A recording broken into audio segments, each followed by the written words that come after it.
Oh, holy hell, this was just my luck. Waze had told me to cut through Griffith Park, past the zoo and the Autry Museum, but I knew what a mess those intersections could be. Everyone ignored that right lane must turn sign, instead jamming into the center lane at the last possible second. And even though this was as predictable as another sunny day in Los Angeles, it made me furious. Some would, in fact, say overly furious. Taylor, absolutely, was one of the some who would say overly furious. It turned out that Taylor would say a lot of things. Today, though, we'd put that behind us. Today, I'd beat LA traffic and win back the girl. Since it was possible that I couldn't trust my own instincts, I'd decided to put my faith in Waze instead. The app, just like Taylor, must have known something I didn't.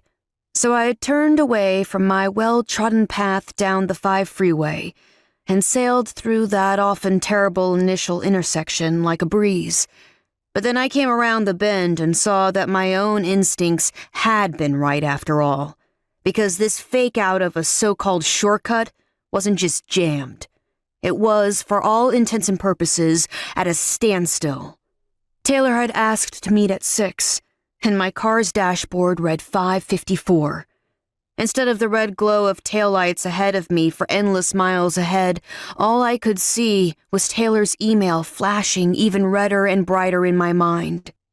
Taylor's list, particularly one item halfway through. Number 6. Time/promptness. Anyone who knows you would agree that your time management is extremely poor.